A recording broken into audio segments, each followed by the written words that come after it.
Office Magazine is an unorthodox approach to fashion.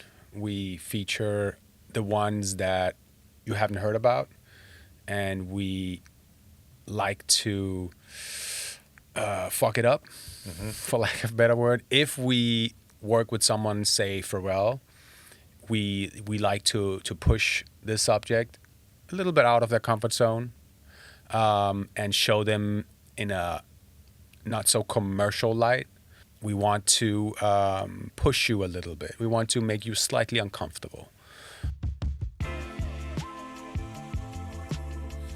In this series, we celebrate innovative thinkers and creators who are reshaping their industries and inspiring others.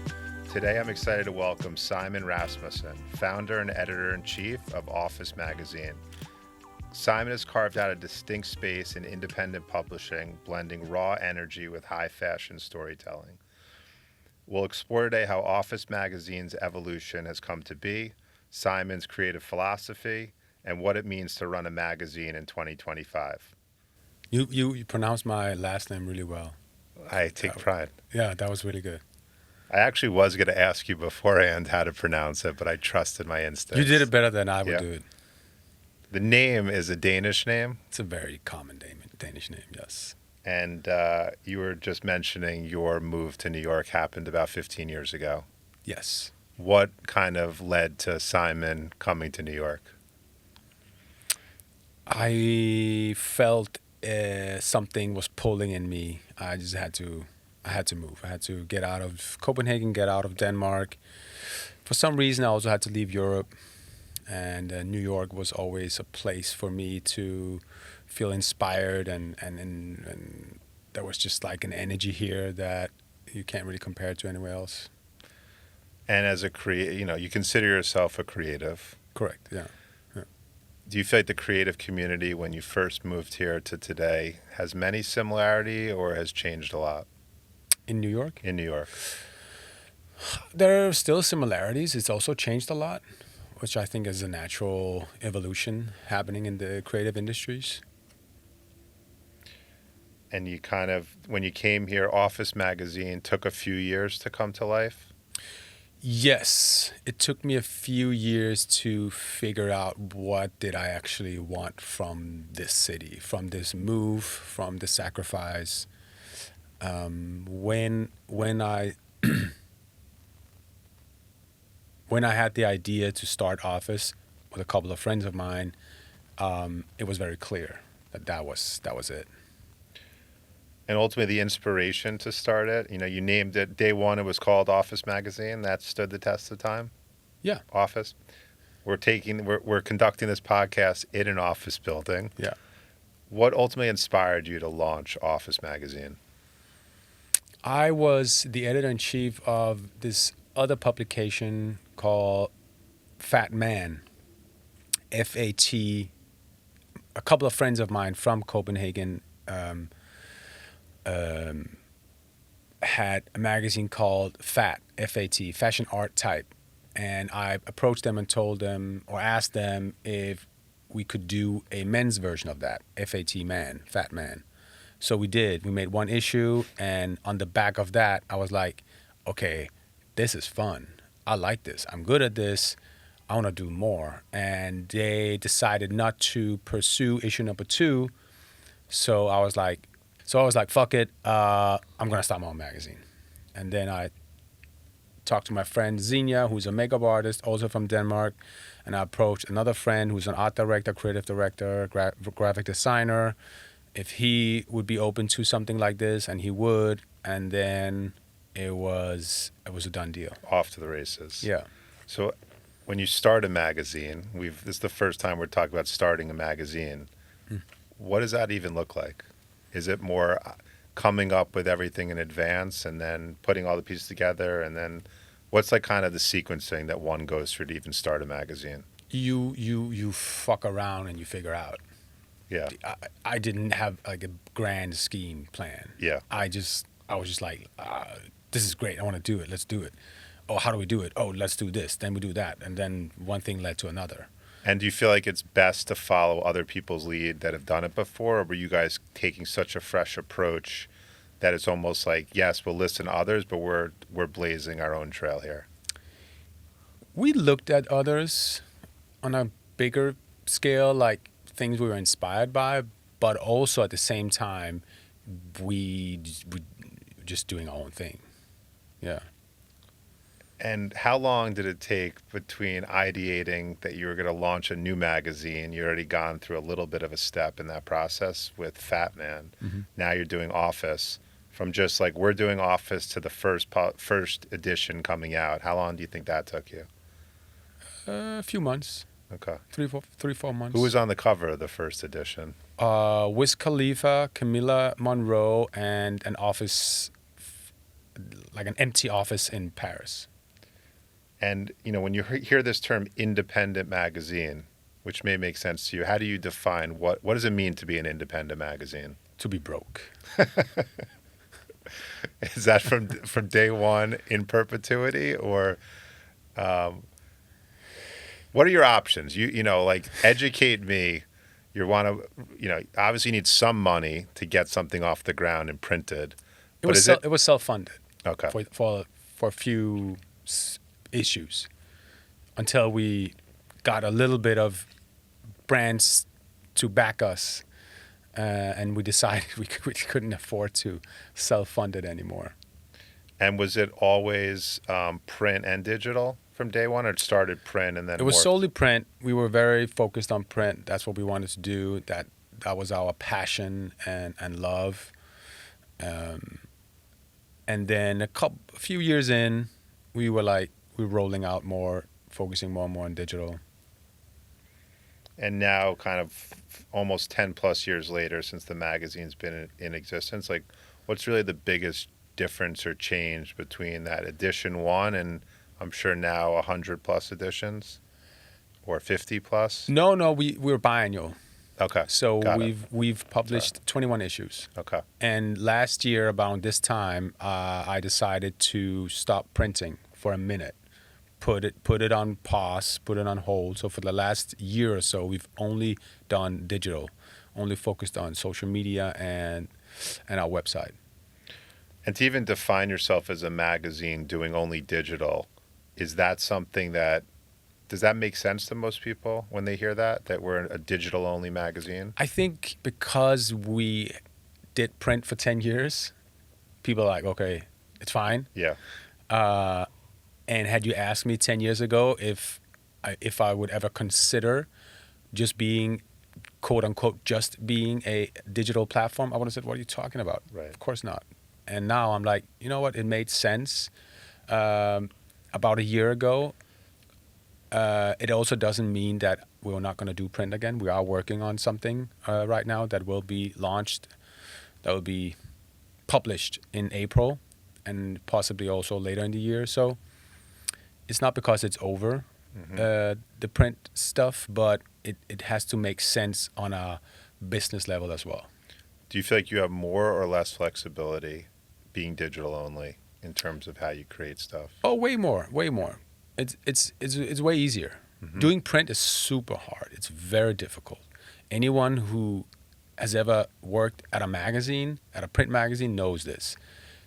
It's very complicated. It takes a lot of time, from starting to do a print magazine till it actually comes out. It's a long process with a lot of long days and hours, and it's very costly. Cost of paper, cost of shipping. It's not a recipe for financial success. It's not.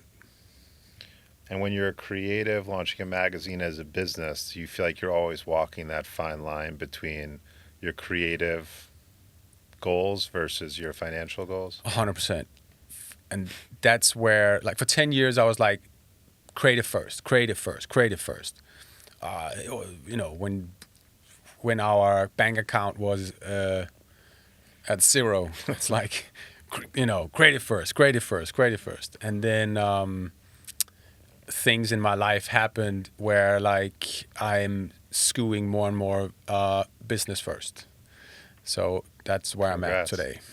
You're a true businessman now. right? I guess so, yeah. You know, the word office means a lot of different things. What is, when you kind of, someone says to you, what is the mission? What does office mean? What does it stand for? How do you give, what's your elevator pitch on what Office Magazine is?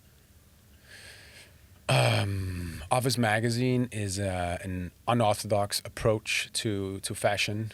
We feature the ones that you haven't heard about, and we like to fuck it up, for lack of a better word. If we work with someone, say Pharrell, we like to push this subject a little bit out of their comfort zone, and show them in a not so commercial light. We like to feature raw and like real talent.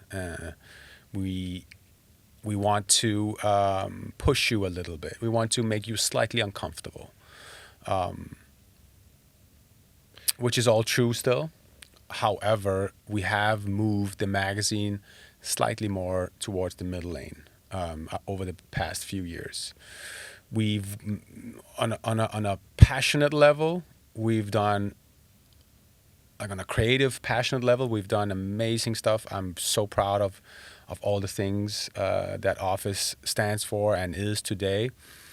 But I also have to, again, like, this where the business hat comes in. I'm like, okay, we can't have this naked porn star on the cover again. It's like people love it, and they also like are scared of it. Right, and you're out there with partners and investors, and you're, I'm sure, solving for a lot of different audiences and constituents. Yeah. And it's ultimately a balancing act between how you Always. Juggling between satisfying this one versus that versus your creative vision. In terms of a real life office where you work every day, I know you mentioned to me just about finding a good environment for your team to work with you and out of, and also for you personally. How do you feel about in a year 2025? What should an office mean to a creative, someone like you that's running a business? To me, it's like I want it to feel like a second home. I want it to feel like a safe space where I'm very comfortable, where I can come and go as I please, where there's nothing that feels restricting. It has to be a place where, for me, where other people feel comfortable as well. It's not just for me. Like, creating for me is collaborating. It is like there has to be other people involved in my creations. I may come up with an idea myself. I might execute a lot of it myself. I still need people to be involved in this. So an office to me is also a place of having people around, inviting other people, and making them feel welcome too. In terms of like fashion and inspiration, one thing that I've seen is just walking through the lobby in a building like this. And I'm sure for you and your team, you see things and styles that you may not notice the same way if you were seeing it at a restaurant or nightlife or something else or outside of the office. Is that something you feel like has been inspiring? Is just not just being around creatives, but seeing creatives in action? In the building? Yeah, just since I consider your perspective to be important, given that you've been coming here regularly for as long as most people have. Yeah, I don't think it's like that wild of a place. You know, we used to have an office on Canal Street. That was wild. That's the only thing for me that the location of the building here could be more wild. It's a bit tame in that sense. That's why you're not a real estate owner. Yeah. And like when you kind of get up in the morning, do you feel like a little bit of a lift coming to a place where you could check those boxes of what you're looking for? It means something every day for you? 100%. I can't wait to get here. I'm excited every day to walk inside into the building and get started. And how do you even go about, like as a creative, what's your kind of, just walk me through your ideation process for the next biannual work that you're doing? You still do biannual digitally, or No, the format changes? It's an ongoing process. Okay. It's a monthly, daily, weekly thing. But I don't really have like it's not so linear of a process. The creative process comes. It can start with a photographer. It can start with a subject. It can start with a shoe. It can start with an art, something artistic. Yeah. And then ideas come from everywhere, right? So how do you kind of move an idea in your running a media company through your system? Is it your team's bringing you ideas, you're driving ideas to your team? Is it a little bit of both? It's a little bit of everything. Okay. And sometimes it's receiving a press release from some company, some brand that has something to offer, or a photographer who lives in Barcelona or London or LA or New York, and they're like, hey, I have this idea. And I'm like, oh, that's actually a good idea. I also get a lot of crap, Right. but that's part of it. And like using, I'm a big believer that technology that's available today is a tool. How do you kind of think about analog and digital, even just for research or ideation? Are you using technology and embraced it for the creative process, as opposed to just the output side of the business? Yes. I mean, I don't consider myself particularly hot, like super invested in technology. I use what's available to me on my laptop and on my phone. But I don't go out of my ways to find new ways to use technology. I would love to be more analog.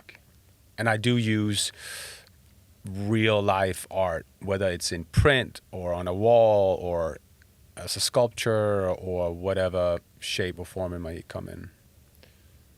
And do you feel like when you think about trends and spotting trends, I would imagine you're a pretty visually aware person or culturally aware.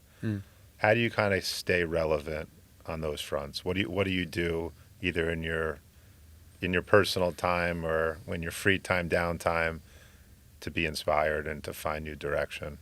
I don't know. That's a good question. Besides sauna, I know you love the sauna for creativity, for thinking. Sauna is where the magic happens.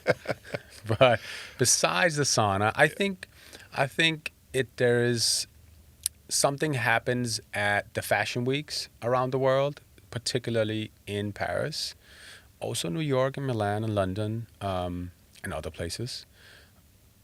But when you're tapped in at the fashion weeks, you do get a good sense of what's going on culturally, and you do get a sense of like what is happening right now. What are people talking about? Where are we moving towards? And also the same goes for art fairs and design fairs. That is one way of keeping things relevant for sure. And you just came back, I believe, from Europe, from Fashion Week? It's a few weeks ago, Yeah. but yeah. Are you what's like your approach? You've been at it for a number of years. To someone that's maybe up and coming in the creative world that's going to go to Paris for a fashion week or event, what's your recommendations or approaches towards how you go about getting the most out of it? That's a good question. I don't know. For me, the journey doing the fashion weeks has been long. Like when I first went to fashion weeks, whether it was New York or Paris or wherever, I wasn't invited. I just showed up. So I hustled, I schemed my way into the shows. a lot of times I got rejected. 9 out of 10 times I got rejected. They're like, you don't have a ticket, so please, sir, move aside. But I just kept coming back. Yeah. And then 20 years later, now I have an invitation. I'm actually invited. There you go. Yeah. What about when you see that person at the door that doesn't have the ticket being turned away? I love it. You give them a pat on the back and say, "Come with me," or you want him to go through the pain of not getting in. Yeah, sometimes I do that. You know, it's like if you one of the recipes for office parties, we've have had a lot of successful parties with the magazine, and one of the recipes for that is that like around like 10% are not invited. They're not on the list, they're not invited, but somehow, some way, they get in anyway, and that makes a really good party. Because we need a little bit of people that are like just there to like, we got in, right. We made it. There's a free bar. Let's get drunk and let's fuck it up, like whatever it is. Like there's like an energy in that's like magical. You don't need too many of them, but like 10%, I think is a good number, or like 5%, 5 to 10% of those uninvited make a really good party. Right. You kind of tip the front door guy to say, let a couple of them, the stragglers in. Yeah, I don't know. You don't have to. Right. They just do it. They know the backdoor route. Yeah. And ultimately, like 20 years of going to being at the forefront of the creative as an outsider, now as an insider, how do you kind of keep going and ultimately stay relevant? Or now that you're on the inside of it, how do you kind of stay there? I think it has to come natural. I think if you try to force it, it's not really going to happen. And I think like for me, it's I don't know if I truly know why or how I do it. I think it's just like a natural thing. Just staying tapped in and seeing what's going on, and not necessarily being part of it, but just knowing it, right. And knowing who to look at. And in some ways, like with social media, it's kind of easy. You know, it's not that hard. Just because you're following stuff and you're aware, you see it every day, what's going on. Yeah. And you can see where it moves pretty quickly, pretty easily, to be honest. And do you feel like ultimately what people see online that aren't attending these type of events and shows and whatnot, is what they see online really what's happening in real life, or there is a disconnect between the real life experience and what the world that's maybe not invited or there is seeing on social? There's a disconnect. Mm-hmm. It's never the reality. No. And ultimately, like when you see people capturing that authenticity in, let's say, in the fashion space, does that give you better connectivity to them because you know that they really understand it? Like you could tell when someone is capturing authenticity, and is that important? I think because I'm also there, I can tell what it is and what it isn't. Mm-hmm. Yeah. And are there people, when you see up-and-comers, is it the norm in the creative space for them to latch on or attach themselves to mentors and people that have been around the block? Do you see the new generation of creatives really tapping into that experience as much as maybe you looked to do back in the day? Some do, I guess, yeah. There's a few people who's reached out over the years for me as a mentor and someone to look up to, or they see me as someone who can help them. Did you have mentors in your career? I had people I looked up to, for sure, that inspired me. Mm-hmm. I didn't have a mentor specifically. No. It's important, it what goes around comes around, right? I always say to people that the way that I like to treat the up-and-comers is what was maybe missing when I was going through it in my late teens, interning, doing whatever. Mm-hmm. I never had that person that really they may have helped me get a job or do something, but they didn't really teach me along the way. They saw me as an intern and they're like, you have a job, figure it out. Mm-hmm. So, do you have any interns this summer coming in? Oh, yeah. Yeah? I have a lot of interns. Okay. It's important. So we do a section called Rocket Round. Mm-hmm. So we're going to make these, as I said, you could go quick, you could go multi-sentence. It's really free-flowing. Okay. All right, so it's the Rocket Round. What's the first thing that you like to do in the morning? I make myself some green tea, light a candle, meditate, pray, read, and write. That's my first hour, and do some stretching. How do you like to end the day? Same. Boxing it with some good stuff. Yeah. All right. How about a brand you think is killing it right now? I'm not sure I have like a specific brand right now. I think Could be a person. A person's a brand, an individual. I think we're in a time right now where it's a little bit, the fashion industry and the brands are, there's a bit of a lack of creativity and originality. Is that a word? Yeah, originality. Originality. Yeah. So I'm not like super inspired right now. I'm waiting. I'm like in holding position for that brand. You're going to save it for part two? Yes. Our part two ask interview? me in 6 months. Okay, fine. The question will become, what's a brand that killed it this year? We'll date that yes. Summer of 2025. Yes. Okay. The most memorable interview or editorial you've worked on? There's a few. Let's go with a few. You can. One of my first bigger things I did that where I was like, whoa, what the fuck happened, was working on a music video with Nicki Minaj and video director Diane Mattel. Shout out to Diane Mattel. She's a legend, and she's crazy. But everything just went wrong. It was just nuts. Like we started at 6 a.m., ended at 5 a.m. The second day, kind of the same. Nikki would go like in hiding for like 6 hours at a time. Everything was wrong. Nikki and Diane got into like fights on set in front of like 50 people, and it was just like a disaster. And it was one of my first times like working on something like that, where it was like a huge set in LA and just a lot of people, and I hadn't seen that before. That level of fame and insanity combined.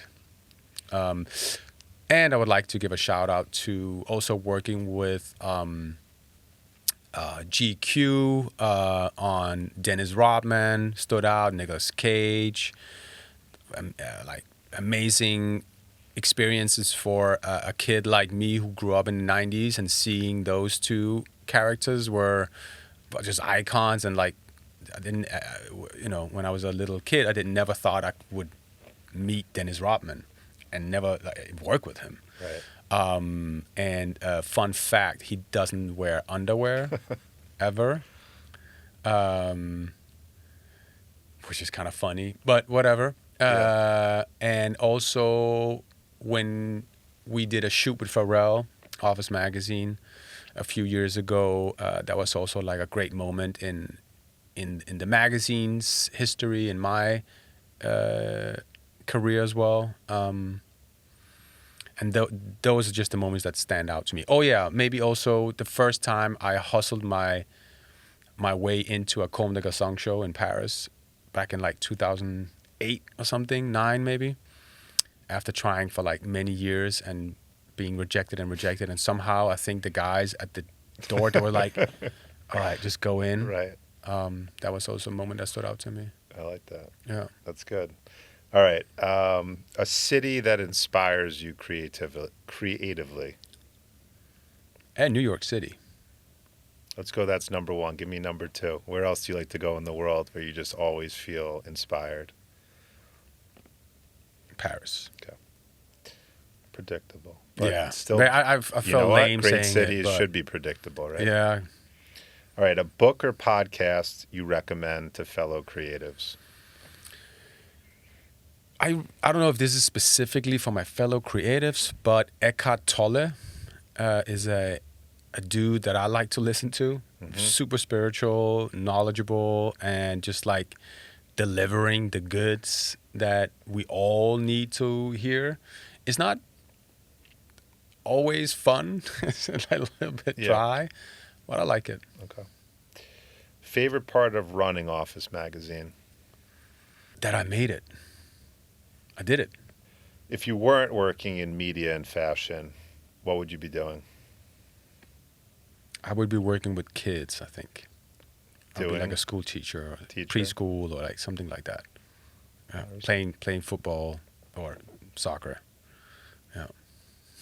Is that the meaning of your tattoo? Back tattoo? Number? No, that's Georgie Mursan. Okay. He's really? He's of course. Do you know Tallest- Georgie Mursan? Of course. Yeah. 7'7", maybe? Exactly. Yes. He was the most improved player in 1997 in the NBA. Is he still living? Yeah. I met him a couple of years ago. We did an interview with him. Okay, cool. Yeah.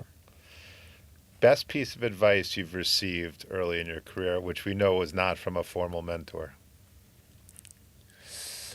I don't know if it was an advice, but I remember in like early 2000s, I had just started as an assistant/intern, and I was at a party, and I spilled some drinks on a lap of this guy who was a hot shot in Copenhagen, and it was like between him and this famous Danish model, May Anderson. She's still here in New York. Back then, she was like at her high. She was super hot all over. And it really pissed him off. And he like grabbed my collar and he was like, I'll make sure that you'll never be anything in this industry. And I was just like printed in me. I was like, huh. So I guess I proved him wrong. So you're highly sensitive to hot drinks. I guess so. When we're having a tea together or something, right? Yeah. All right, Simon. Thank you for making the time. I think it's a great conversation. Yeah. We'll do a part 2. We know at least one question to ask you the next time. Yes. What's inspired you this year? Yeah. And so thank you. Cool. Thank you. Thank you so much for having me. This was fun. I'm looking forward to part 2. Great stuff. Thank you.